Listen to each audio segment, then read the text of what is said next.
Hey everyone, let's talk about mining. It's been super important for humans to progress and build societies. We're talking about taking valuable stuff from the earth, resources that helped build civilizations. Ancient India was no different. Mining was a big deal back then. It gave them what they needed for tools, weapons, and even buildings. But it wasn't just about digging stuff up. Mining was a complex thing that affected every part of their lives, their economy, culture, and technology. By learning about ancient Indian mining, we can understand how clever early civilizations were. It shows us how they used their environment to build advanced societies. Let's go way back to 2500 BCE, to the Indus Valley Civilization. These guys were pros at mining. They lived in what's now Pakistan and India, and were famous for their awesome cities and trade networks. Mining was a big reason for their success. They mined all sorts of metals like copper and bronze. Copper was used for tools, weapons, and even jewelry.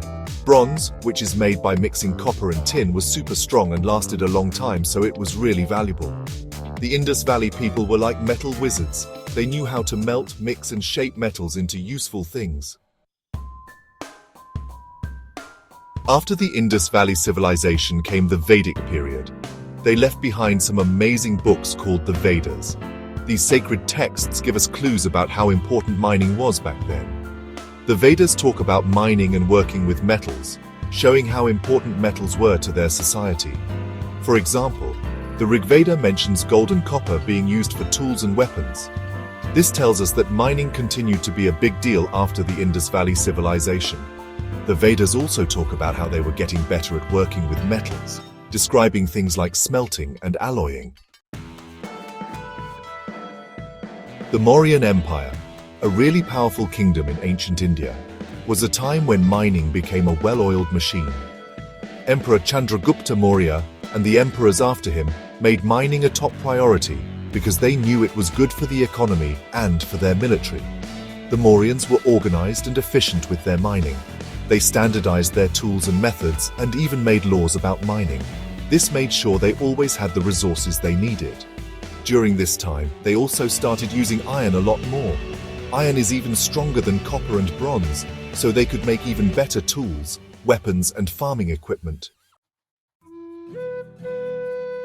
Section 5. Kautilya's Arthashastra, a mining manual. There's this really important book from the Mauryan era called Kautilya's Arthashastra.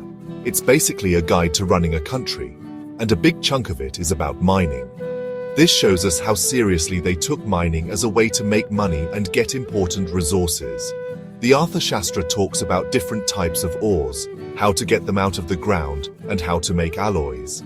It even describes the qualifications for a mining supervisor and what their job was, which shows how much control the empire had over mining. This book gives us a fascinating look at how advanced their understanding of mining was during the Mauryan period. Section 6. Unearthing the past, archaeological evidence. All over India, archaeologists have found proof of ancient mining. Places like Lothal, Kalibangan, and Aha have old mines and metal workshops. These places show just how clever ancient Indian miners were. They used different methods to get what they needed, like digging big open pits or going deep underground. They even found furnaces, melting pots, and other tools, which proves they knew a lot about working with metals. What archaeologists find matches up perfectly with what the old books tell us, giving us a clear picture of how big and sophisticated mining was in ancient India. Section 7. From mines to markets, trade and commerce. Mining was a huge part of ancient India's trade network. They didn't just keep the mined resources for themselves, they traded them with other civilizations. This made ancient India really wealthy. Metals, gems, and other mined stuff were in high demand all over the world. This created long trade routes that connected ancient India to places like Mesopotamia, Egypt, and Southeast Asia. Trading these resources brought in money, and it also led to sharing ideas and cultures. Ancient Indian craftspeople and traders learned about new things and ways of doing things. Section 8. The human factor, mining and society. Mining had a big impact on how society worked in ancient India.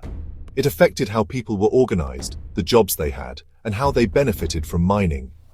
Mining created lots of jobs and led to people developing special skills in mining and metallurgy.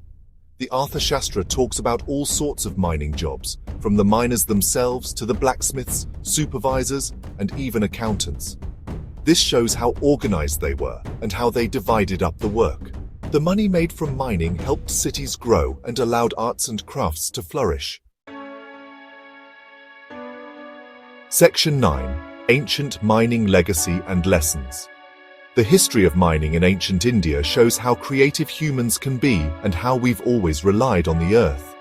From the early days of the Indus Valley Civilization to the organized mining of the Mauryan Empire, mining has shaped India's history. We can still see the impact of ancient Indian mining today in the archaeological sites, the old writings, and the tradition of metalworking in India. Studying this history teaches us about ancient technology, economies, and societies. It also reminds us to be careful with our resources, protect the environment, and be mindful of how our actions affect the planet. As we develop new technologies for mining, remembering how things were done in the past can help us create a better future.